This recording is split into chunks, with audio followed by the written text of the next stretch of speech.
Hello जय हिंद दोस्तों। जैसा कि आप देख सकते हैं UG semester 3 examination 2024 NEP Hindi जो एसी हिंदी था उसका पेपर आज आंसर की देखने वाले हैं। जो एग्ज़ाम में यूनिवर्सिटी में एग्ज़ाम हो चुका है, 1.5 घंटा आप लोगों को समय मिला था, तो आप देख सकते हैं।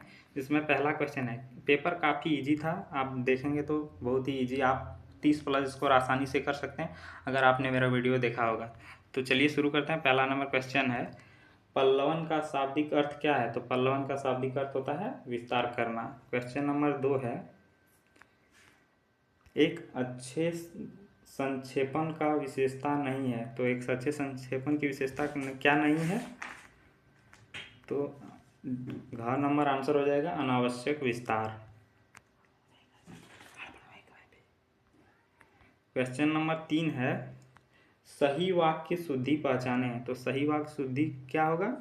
तो आंसर होगा इसका ख नंबर, तुमसे मेरे को बात नहीं करनी। तो यह शुद्धि वाक्य है। क्वेश्चन नंबर 4 है, अ और ओ के बीच की ध्वनि का वर्ण है। तो कौन सा? आ होता है, ई हो जाएगा, आंसर नंबर ग आ हो जाएगा। आ ओ होता है। तो ये पेपर काफ़ी इजी आया है। क्वेश्चन नंबर 5 देख सकते हैं, अग्नि परीक्षा देना का अर्थ है। तो अग्नि कठिन परिस्थिति में पढ़ना, अग्नि परीक्षा का अर्थ है देना होगा, सॉरी आंसर इसका घ नंबर होगा, कठिन परिस्थिति में पढ़ना। 6 नंबर होगा, शुद्ध शब्द है। तो शुद्ध शब्द क्या है? इसका आंसर होगा आर्द्रता। आर्द्रता शुद्ध शब्द है। क्वेश्चन नंबर 7 है, गठरिया शब्द में किस प्रत्यय का प्रयोग हुआ है? तो जैसा कि मैंने बताया था, प्रत्यय मतलब होता है सफिक्स और उपसर्ग मतलब होता है प्रीफिक्स। तो इन सब पर लगभग 10+ क्वेश्चन आए हैं सफिक्स और प्रीफिक्स पर। तो इसमें पूछा है कौन सा प्रत्यय प्रयोग हुआ है। तो इसमें कौन सा प्रत्यय है? रिया, गठरिया। क्वेश्चन नंबर 8 है, वह सोमवार को आएगी। इस वाक्य में कारक है। तो इसमें कौन सा कारक है? आंसर ख नंबर होगा, अधिकरण कारक। जैसा कि मैंने आप लोगों को वीडियो में पढ़ाया था, एकदम हूबहू वही क्वेश्चन आए हैं। तो आप लोग इस चैनल को सब्सक्राइब कर लीजिए, क्योंकि मैं जो भी आपके एग्ज़ाम यूनिवर्सिटी में पेपर होगा उसका फ्री में एग्ज़ाम की तैयारी कराऊंगा। और जो भी यूनिवर्सिटी का मैं आपको सूचना दिया जाएगा, मैं छोटी से बड़ी से सूचना आपको वीडियो बनाकर बता दूंगा। और टेलीग्राम का चैनल का लिंक अपने वो कमेंट और डिस्क्रिप्शन दोनों में दे दूंगा। तो आप लोग मेरे चैनल में जुड़ जाइएगा, जिससे आप किसी भी सूचना को बहुत जल्द प्राप्त कर सकें। तो क्वेश्चन नंबर 9 है, निर्जीव शब्द किस उपसर्ग का प्रयोग है? निर्जीव यानी निर्जीव में प्रीफिक्स पूछा है, तो इसमें आंसर होगा ख नंबर, नी। क्वेश्चन नंबर 10 है, आगे नाथ ना पीछे पघा का अर्थ क्या होता है? तो इसका आंसर होगा ग नंबर, बंधन रहित होना। क्वेश्चन नंबर 11 है, हिंदी वर्णमाला में व्यंजनों की संख्या कितनी है? तो कितनी है? आंसर होगा ग नंबर, 33। क्वेश्चन नंबर 12 है, विचारात्मक संक्षेपण में किसे संक्षिप्त किया जाता है? तो इसका आंसर होगा सी नंबर, लेखक के विचारों और दृष्टिकोणों को संक्षिप्त किया जाता है।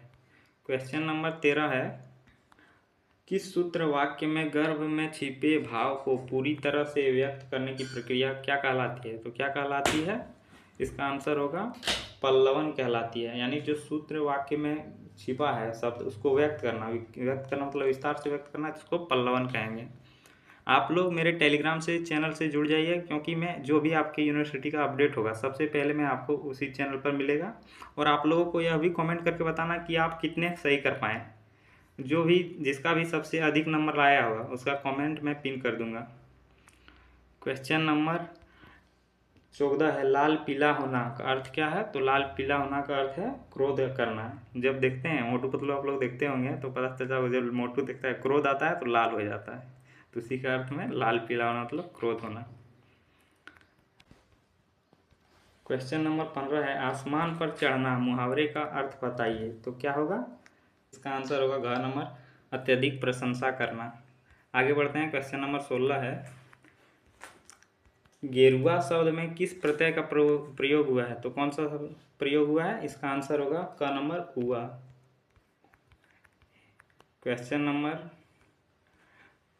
17, हेमा को घर जाना है, वाक्य में कौन सा कारक है? तो कौन सा कारक है? बी नंबर होगा कर्म कारक है।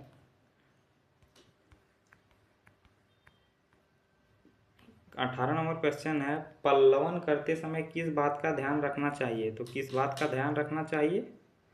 जैसा कि आंसर होगा मूल भाव पर ध्यान देना और उदाहरण देना, पल्लवन करते समय ध्यान रखना चाहिए। क्वेश्चन नंबर 19 है, निम्न शब्दों में से शुद्ध शब्द का चयन कीजिए। तो शुद्ध शब्द क्या होगा? उज्ज्वल, उड आधा जो, एक और आधा जो, वल, उज्ज्वल। परलोक शब्द किस उपसर्ग का प्रयोग हुआ है? तो किस उपसर्ग का प्रयोग हुआ है? तो इसका आंसर होगा घ नंबर प्र। क्वेश्चन नंबर 21 है, संक्षेपण का गुण क्या है? तो संक्षेपण का गुण है पूर्णता, संक्षिप्तता और भाषा की सरलता। क्वेश्चन नंबर 22 है, आंखों में अंधा गांठ पूरा, गांठ का पूरा, लोकोक्ति का सही अर्थ क्या है? तो इसका आंसर होगा ख नंबर मूर्खधनी। आंख में अंधा गांठ का पूरा, इसका अर्थ होगा मूर्ख। क्वेश्चन नंबर 23 है, वास्तविक शब्द में किस प्रत्यय का प्रयोग हुआ है? तो वास्तविक शब्द में किस प्रत्यय का प्रयोग हुआ है? इसका आंसर होगा ग नंबर इक।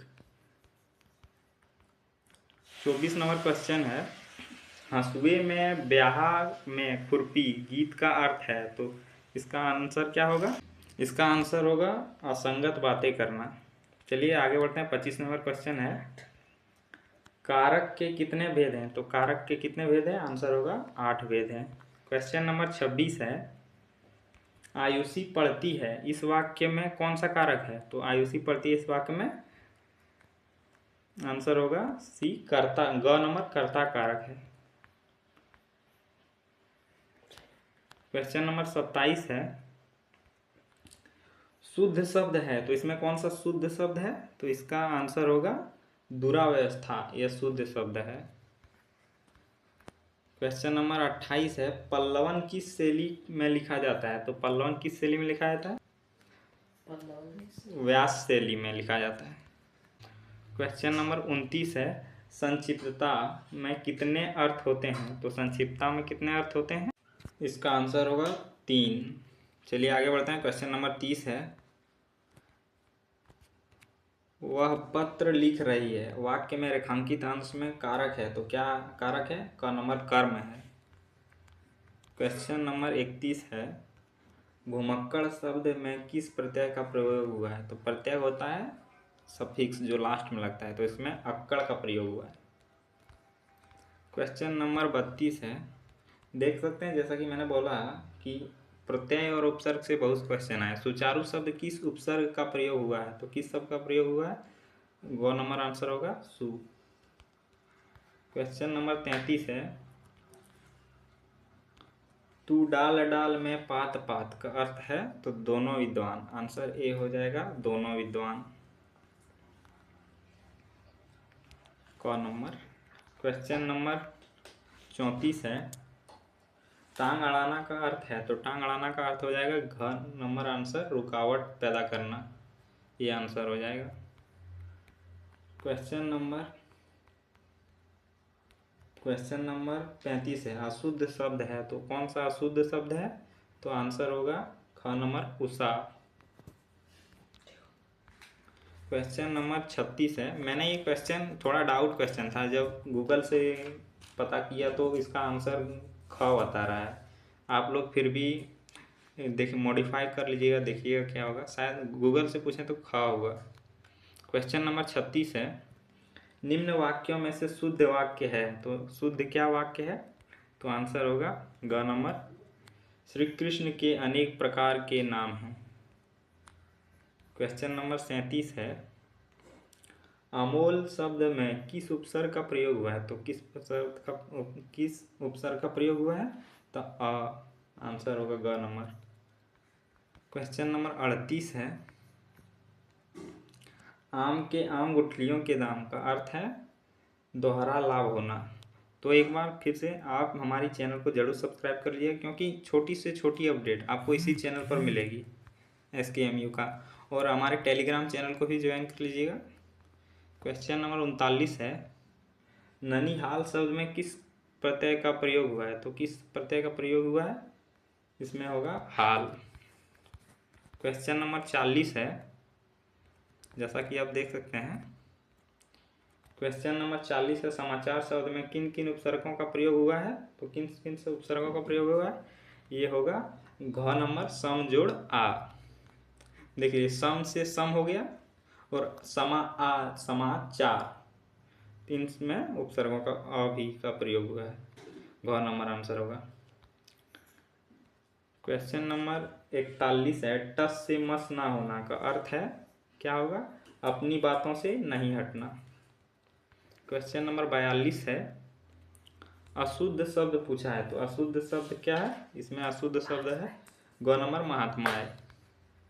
क्वेश्चन नंबर 43 है, वर्ण के कितने भेद होते हैं? तो वर्ण के कितने भेद होते हैं? 2 भेद, जैसा कि एक पहला होता है स्वर्ण वर्ण और दूसरा होता है व्यंजन वर्ण। तो काफ़ी इजी क्वेश्चन है, कुछ तो टफ है। क्वेश्चन नंबर 44 है, किसी विस्तृत लेख में मुख्य विचारों को लघुत्तर आकार में प्रस्तुत करना क्या कहलाता है? तो यह कहलाता है ख नंबर संक्षेपण कहलाता है। यानी किसी बड़े विचार को आप छोटे में प्रस्तुत कर रहे हैं बिना मूल भाव बदले, तो यह संक्षेपण कहलाएगा। क्वेश्चन नंबर 45 है, इनमें से कौन सा वाक्य शुद्ध है? तो इसमें कौन सा वाक्य शुद्ध है? आंसर होगा ख नंबर, उसकी ससुराल जयपुर में है। क्वेश्चन नंबर 46 है, भाषा की सबसे छोटी इकाई क्या है? तो सबसे छोटी इकाई वर्ण है। जैसे कि वर्ण में ही आता है क ख, तो यह सबसे छोटी इकाई वर्ण, स्वर्ण वर्ण और व्यंजन वर्ण। तो सबसे वर्ण में भी स्वर वर्ण में क्या होता है? अ आ, और व्यंजन वर्ण में क ख जो प फ जो सब होता है उस समय व्यंजन वर्ण होता है। तो सबसे छोटी इकाई क ख क हो गया, ये सब हो गया, तो वर्ण होता है। क्वेश्चन नंबर 17 है, स्वरों की संख्या कितनी होती है? तो स्वरों की संख्या कितनी होती है? ख नंबर 11। ये मैंने कल के क्वेश्चन जो परसों डाले थे उसी क्वेश्चन में ये क्वेश्चन लिए थे। इसमें लगभग 10 क्वेश्चन मैंने परसों के क्वेश्चन जो मेरा वीडियो देख के गया होगा वो कम से कम 35-40 प्लस क्वेश्चन सही करके आए। क्वेश्चन नंबर, और मैंने सफिक्स और प्रीफिक्स यानी प्रत्यय और उपसर्ग को इतने अच्छी तरीके से बताया था कि हर बच्चा मेरा जो भी स्टूडेंट गया होगा वो लगभग 30 से 35 प्लस हर बच्चा करके आया होगा। क्वेश्चन नंबर 48 है, महात्मा गांधी का देश सदा आभारी रहेगा वाक्य में किस प्रकार की अशुद्धि है? तो ख नंबर आंसर होगा, ग नंबर पदक्रम संबंधी, तो यह पदक्रम संबंधी। 49 नंबर क्वेश्चन है, पल्लवन में किसका विस्तार किया जाता है? तो इसका आंसर होगा ख नंबर, किसी सूत्र वाक्य या युक्ति या विवेच्य बिंदु। यह क्वेश्चन एक बार और रिपीट हुआ था। इसका जो अभी पूछा है उल्टा करके अगला क्वेश्चन में पूछा था, उसमें पूछा था किस सूत्र वाक्य, यानी यही क्वेश्चन उल्टा करके, यही क्वेश्चन 2 बार पूछा गया और उल्टा करके। आखिरी क्वेश्चन है, निम्न में से कौन सा शुद्ध वाक्य है? तो इसमें कौन सा शुद्ध वाक्य है? उसने वह किसे बुला रहा है? तो इसका 50 का ख नंबर आंसर होगा। तो आप लोगों को बताना है कमेंट करके कितना आया, जो जिसका सबसे अधिक आया होगा उसका मैं कमेंट पिन कर दूंगा। मिलते हैं अगले वीडियो में। जय हिंद, जय भारत।